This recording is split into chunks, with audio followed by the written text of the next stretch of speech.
करतात गे अहो माझं आणि कौशिक या विषयावरती अगदी व्यवस्थित बोलणं झालेलं आहे हां तर तुम्ही आता वेळ घालवू नका तुम्ही उद्याच्या कोर्ट केसची नोटीस घेऊन लगेच निघा पोलीस स्टेशनला निघा पोहोचा तिकडे तुमची कदाचित मदत लागू शकते कौशिकी पोलीस स्टेशनमध्ये जायला निघाली सुद्धा प्लीज निघा तुम्ही हां ओके ओके ओके ठीक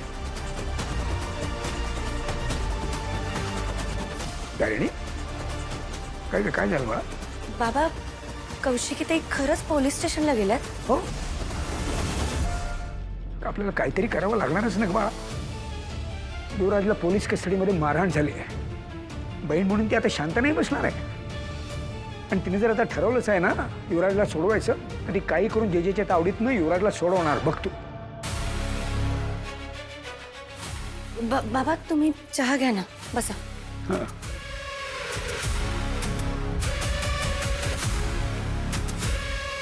कौशिकी ते या सगळ्यांनी फारच चिडलेल्या दिसत आहेत जे मॅडमने जर युवराजवर हल्ला स्वतःहून घडवून आणला असेल तर कदाचित हे सगळं त्यांना महागात पडू शकतं. श्वेता आज तुला अलर्ट राहावं लागणार आहे. मी आज पोलीस स्टेशनमध्ये जाणार आहे.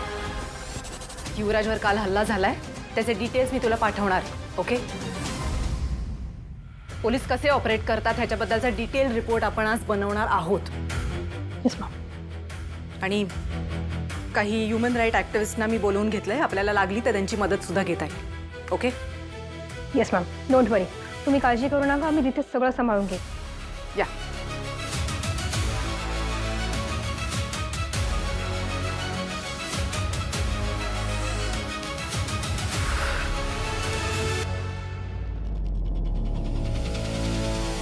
ताई तू ठीक आहेस ना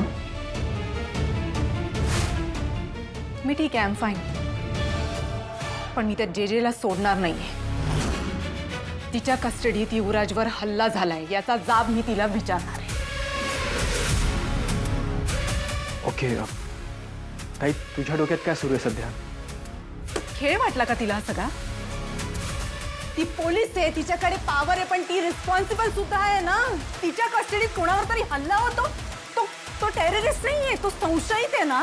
तिच्या कस्टडीत असं गुंड येऊन मारून जातात हे चुकीचं वाटत नाहीये का तुला?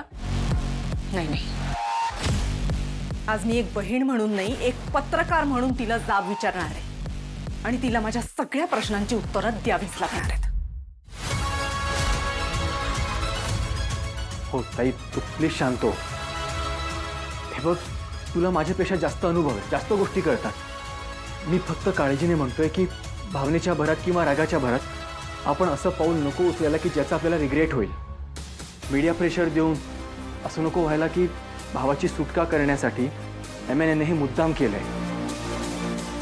नो डाऊट की तू जे काही करशील ते योग्यच करशील पण भावनेच्या भरात उचललेलं पाऊल चुकीचं ठरू नये एवढंच मला वाटतं.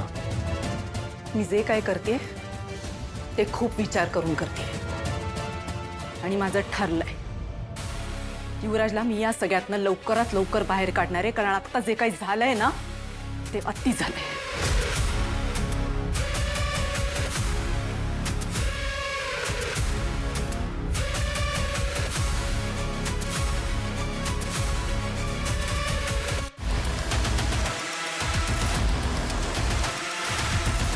कोणाच्या वागण्याचा काही अंदाजच येत नाही.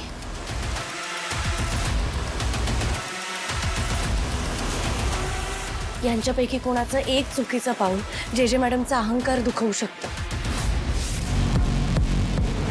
अरे वा युवराजची मम्मा तेही एवढ्या सकाळी सकाळी. आज काही लेकाबरोबर ब्रेकफास्ट करायचा विचार आहे वाटतं. ब्रेकफास्ट नाही दुपारचं जेवण आमच्या घरी त्याच्याबरोबर करीन म्हणते. स्वप्नरंजन आवडलंय मला. स्वप्न प्रत्यक्षात आणायला आवडतात मला. हो मग एकट्याच आलात ते काही वकील नाही कोणी बरोबर? कसं आहे ना कधी कधी समोरच्याचा कल पण बघावा लागतो. मला वाटतं जे काम आमचे वकील करू शकलेले नाहीये ते काम ही बॅक करेल. वा काय बॅगेत घालून देणार आहात का मुलाला? आडेवेडे नको आता स्पष्टच बोल. बर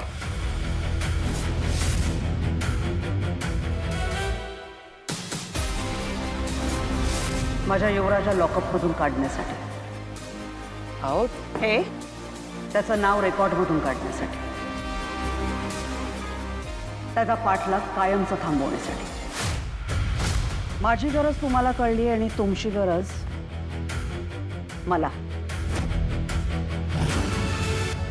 बाबा, कौशिकीताई, पद्मिनी काकू, या सगळ्यांची इच्छा आहे की युवराज लवकरात लवकर सुटावा. पण युवराज सुटला तर ह्या तिघांपैकी नक्की कोणाचा फायदा होणार आहे? सुटला तर फायदा होईल ना. आणि मला नाही वाटत की जे मॅडम मीडियाचं प्रेशर घेऊन युवराजला सोडतील. मॅडम, ओ मॅडम थांबा. का थांबू? काय काम आहे तुमचं आणि या सगळ्यांना का घेऊन आलाय तुम्ही? तुम्ही मला थांबवू शकत नाही. सगळे कॅमेरे सुद्धा तुम्ही बाहेर थांबवलेत, हे चुकीचं आहे. ऑफिसर जय जगदाळे यांना आम्हाला काही प्रश्न विचारायचे आहेत, प्लीज आम्हाला जाऊ द्या. हे बघा, तुम्ही त्यांना आता नाही भेटू शकत. का नाही भेटू शकत? ड्युटीवर आहेत ना त्या. जनतेला काही प्रश्न विचारायचे असतील तर त्या का उत्तर देणार नाहीयेत? आम्हाला आज जाऊ द्यायचं नसेल तर त्यांना बाहेर बोलवा, पण मला त्यांच्याशी बोलायचंय. हे बघा, त्या कामात आहेत, ते आता लगेच नाही भेटू शकत. प्लीज तुम्ही निघा. एक मिनिट, तुम्ही असं आम्हाला थांबवू शकत नाही. मला प्लीज एकदा त्यांच्याशी बोलू द्या. बघा, मीडियाच्या कोणत्याही प्रश्नांना उत्तर देणार नाही हे मॅडमने स्पष्ट सांगितलंय. आम्ही आमचं काम करतोय, आम्हाला कॉपरेट करा. प्लीज तुम्ही या.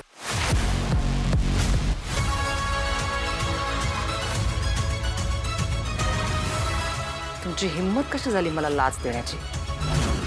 जेजेला पैशाची हाव नाही आहे म्हणून तर मी चहा पाणी सुद्धा स्वतःचं स्वतः घेऊन फिरते. आत्ताच्या आत्ता सेक्शन 8 लावून तुम्हाला 8 टाकू शकते. 7 वर्ष किमान जाताय लेकाबरोबर जेलमध्ये. उचलाय सगळं. विचार करा, मला असं वाटतं की उचला म्हणते ना. हे एवढे पैसे तुम्ही एकत्र बघितले नाहीयेत. हे घ्या आणि निघा इकडनं.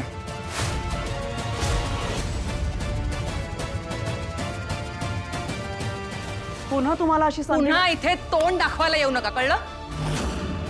ऐकू आलं नाही का सांगितलेलं? निघा. निघा म्हणते ना.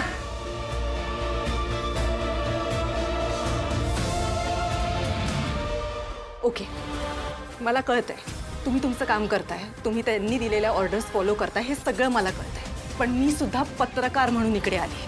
सिस्टीममध्ये जर काही गैरवर्तणूक घडत असेल तर ती लोकांसमोर आणायला नको. मी तुम्हाला तुमचं काम करण्यापासून थांबवणार नाहीये, पण प्लीज मला माझं काम करू द्या.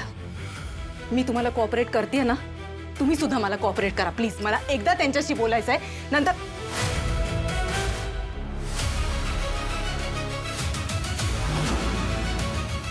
ओ मॅडम, ओ मॅडम थांबा. Madam, जिजे madam.